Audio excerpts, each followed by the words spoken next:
आंकड़ों के बीच में अब बातचीत करते हैं हम अजीत मिश्रा से। अजीत जी नमस्कार, स्वागत है कार्यक्रम में। पहले तो आपको, आपके परिवार को, आपकी पूरी टीम को सीएनबीसी आवाज की तरफ से नववर्ष की बहुत बहुत शुभकामनाएं। और बहुत ही लंबे समय के बाद ऐसा दिन हमने साल के पहले कारोबारी सत्र में देखा है। क्या रुख रवैया आप रखते हैं बाजार को लेकर? शुक्रिया सुमित। तो सुमित, आपको, आपकी पूरी टीम को और सारे ही व्यूअर्स को मेरी तरफ से नववर्ष की हार्दिक शुभकामनाएं। और डेफिनेटली इससे अच्छा दिन हो नहीं सकती थी शुरुआत साल की।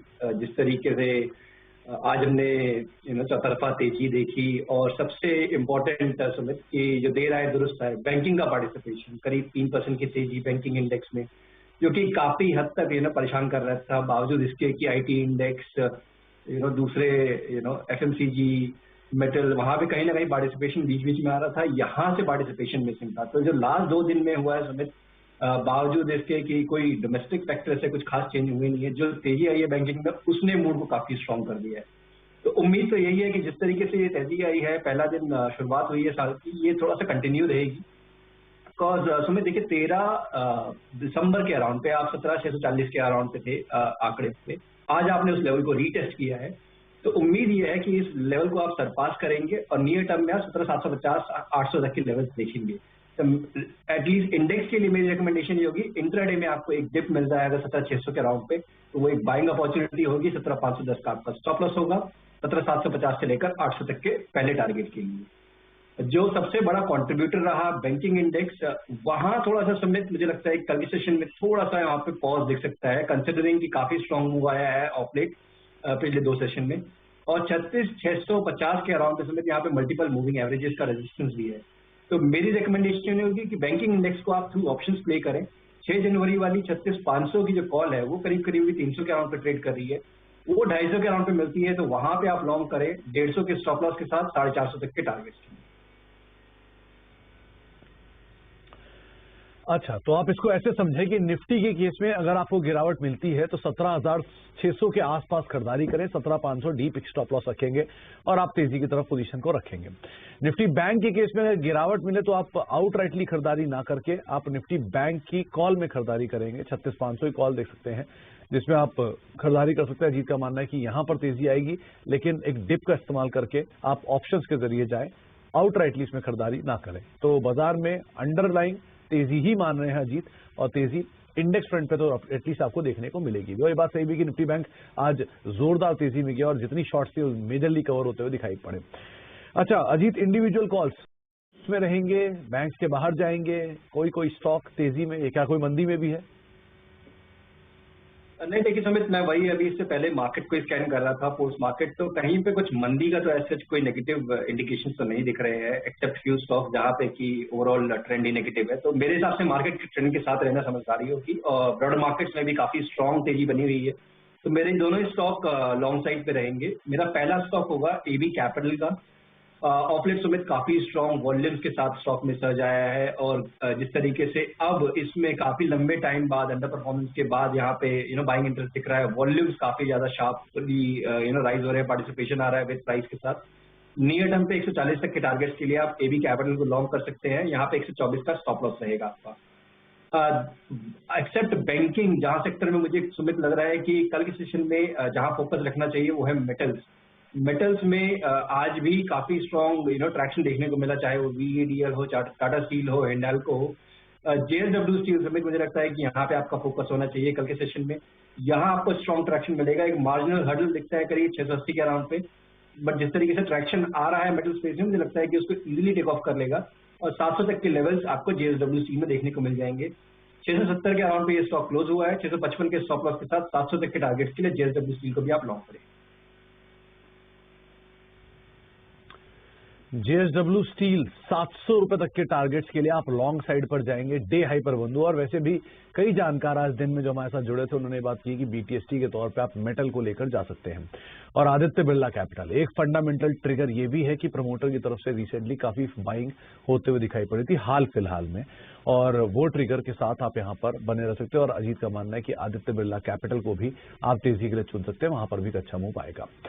अच्छा अजीत, आज बहुत ही लंबी सूची है और बहुत ही लंबी सूची में ज्यादातर सभी बैंक्स आपको दिखाई पड़ेंगे। तो पहले तो 3 मेगा बैंक जो है, ICICI, HDFC, एक्सिस, ये 3 बैंक्स के साथ कोई ऐसा बैंक जो आपको लगता है कि और कैरी फॉरवर्ड करेगा तेजी को, यहां पर लॉन्ग जा सकते हैं?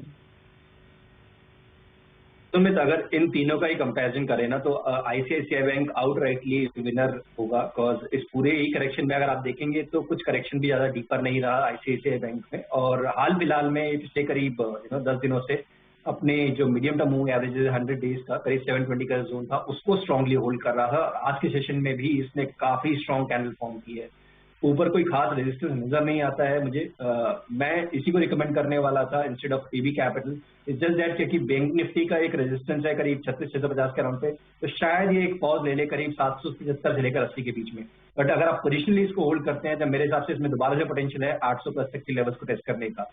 एचडीएफसी और एक्सिस वहां से में थोड़े से आपको हर्डल नजर आएंगे, कंसिडरिंग कि वहां पे जो करेक्शन आई थी वो सिवियर आई थी और मल्टीपल रेजिस्टेंसेस अभी भी है। तो इन तीनों में से अगर आपको प्रेफर करना है, I will go with ICICI. यहाँ पे 750 का स्टॉप लॉस रखेंगे 800 तक के पोजिशनल टारगेट्स के लिए। 750 का एक स्टॉप लॉस, 800 रुपए तक के टारगेट्स के लिए आपको राय रणनीति बताई गई है आईसीआईसीआई बैंक को लेकर। दिन के ऊपरी स्तरों पर ही बंद भी हुआ। ऑटो में अगर नाम चुने जाए तो आज बहुत ही मिला जुला ट्रेड था। टाटा मोटर्स तेजी में, एसएमएल इसूजू तेजी में, hero MotoCorp, Bajaj auto range bound, Maruti 1-1.5% ऊपर, अशोक लेलैंड प्रेशर। अलग अलग न्यूज और अलग अलग उसका इम्पैक्ट। कोई ऐसा नाम जो आपको लगता हो कि तेजी के लिए खेला जा सकता है?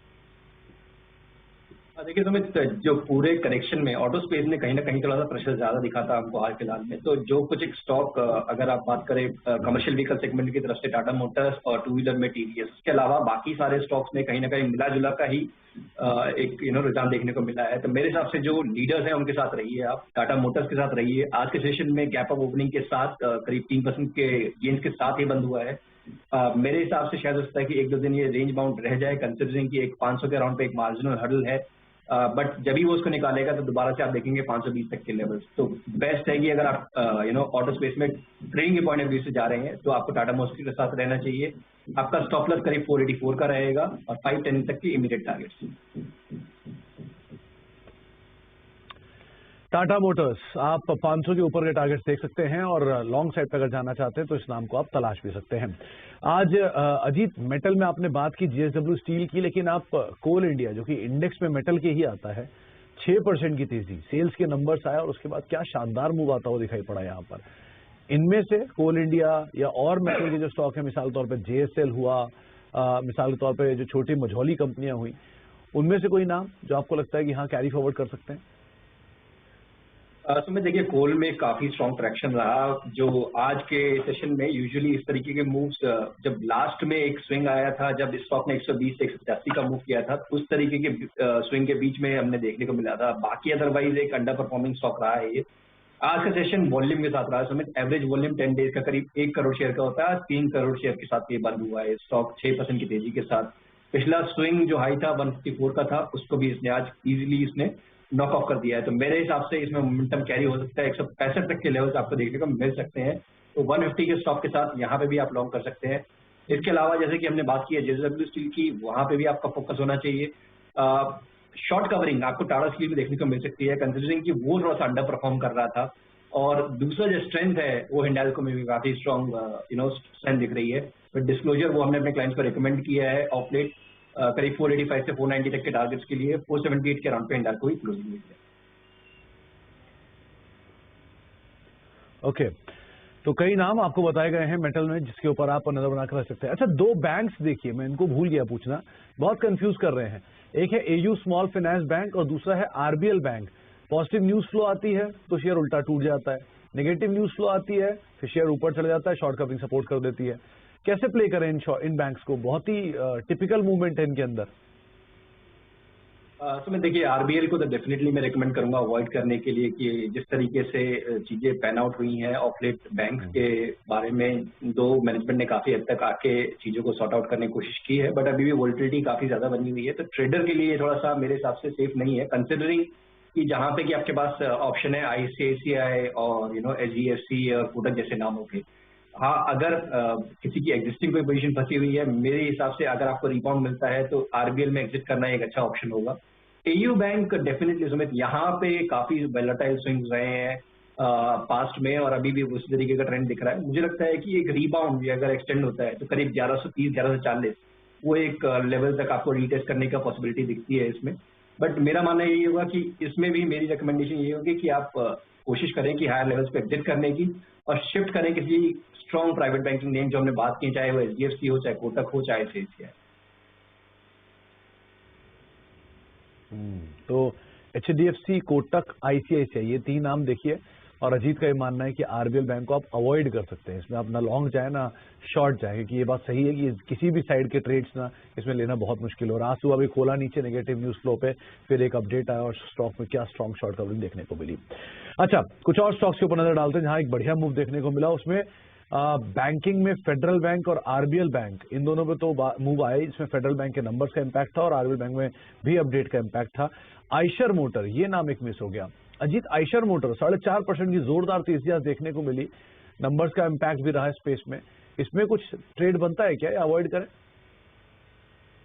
सुमित, देखिए, इसमें अगर ब्रॉडली आप देखेंगे तो पिछले करीब 6-7 महीने में एक ब्रॉडर रेंज बनी हुई है, जहां पे कि 2300 ये नीचे जाके टेस्ट करता है और ऊपर पे करीब 3000। अभी ये मिडिल ऑफ द बैंड है, तो डेफिनेटली अपॉर्चुनिटी है यहाँ पे आप लॉन्ग जा सके 2600 के स्टॉप लॉस के साथ 3000 तक के टारगेट्स के लिए। पैटर्न ओवरऑल काफी स्ट्रॉन्ग है मेरे हिसाब से। अगर आप रखते हैं कुछ टाइम के लिए 3000 के ऊपर निकल पाता है, तो आप उसमें देखेंगे 3400 से 3500 तक के लेवल्स को भी आते हुए। तो डेफिनेटली आप चाहे तो शॉर्ट टर्म के लिए चाहे पोजिशनली, आप दोनों ही तरीके से स्टॉक को देख सकते हैं लॉन्ग के लिए। तो शॉर्ट टर्म के लिए या पोजिशनली स्टॉक को देख सकते हैं। आइशर मोटर दिन के ऊपरी स्तरों बंद भी हुआ, करीब 150 रुपए के आसपास की बढ़त यहाँ देखने को मिली। बढ़िया तेजियां देखने को मिल भी रही थी। अजीत, बैंक्स तो हमने बहुत बात करी। ये गुजरात गैस, ये नया नाम है, 1% के आसपास की तेजी है, और OM अच्छा एडिशन भी था इसके आज ड्यूरिंग द डे। क्या करना चाहिए इसमें? सुमित, डेफिनेटली इसमें लॉन्ग की रिकमेंडेशन होगी। अगर आप देखें तो इन तीनों ही स्टॉक, चाहे IGL, MGL और गुजरात गैस, इन तीनों में ही गुजरात गैस ने आउट परफॉर्म किया है। पूरे इस करेक्टिव फेज में इसने अपने दोस्तों के एक्सपोनेंशियल मूविंग एवरेजेस को रिस्पेक्ट किया है, करीब 600 के अराउंड का जोन। अभी भी एक कंजेशन जोन में है। कल के सेशन में सुमित, अगर ये 645 के ऊपर अगर आपको मिलता है, 641 के अराउंड पे क्लोज हुआ है, तो डेफिनेटली लॉन्ग की रिकमेंडेशन होगी, बिकॉज आपको एक मोमेंटम मिलेगा 675 से लेकर 680 तक के टारगेट्स। उस केस में 628 आपका स्टॉप लॉस रहेगा। 628 का स्टॉप लॉस और लॉन्ग साइड में पोजीशन आप बना सकते हैं, और बढ़िया यहाँ पर तेजी देखने को मिल सकती है गुजरात गैस में। ट्रिगर्स तो हैं ही, और साथ साथ अजीत का मानना है कि शायद मूव भी आए। अजीत, हैवी वेट्स में आज दारोमदार था। HDFC ग्रुप में तो तेजी थी। एक भाई रिलायंस और TCS दोनों को देखिए, ये दोनों भी आज मेजरली पार्टिसिपेट कर रहे थे और बाजार को तेजी ट्रिगर दिला रहे थे। इन दोनों के चार्ट कैसे रीड किए जाए? सुमित, देखिए, मेरे हिसाब से बैंकिंग, मेटल और IT जब रुक जाएंगे, तब आपको एनर्जी स्पेस में से, या फिर अब तो काफी डाइवर्सिफाइड है, रिलायंस का आपको पार्टिसिपेशन दिखेगा 2420 के ऊपर। सुमित, यहाँ पे आप देखेंगे स्ट्रॉन्ग ट्रैक्शन आते हुए करीब 2500 तक के लेवल्स।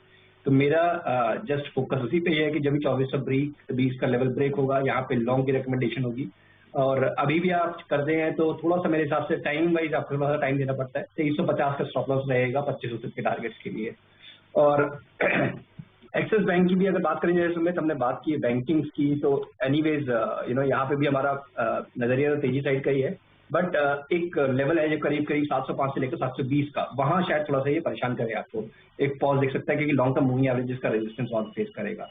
तो यहाँ आपको एक डिप मिलता है 685 के जोन में, तो वो अच्छी बाइंग अपॉर्चुनिटी होगी।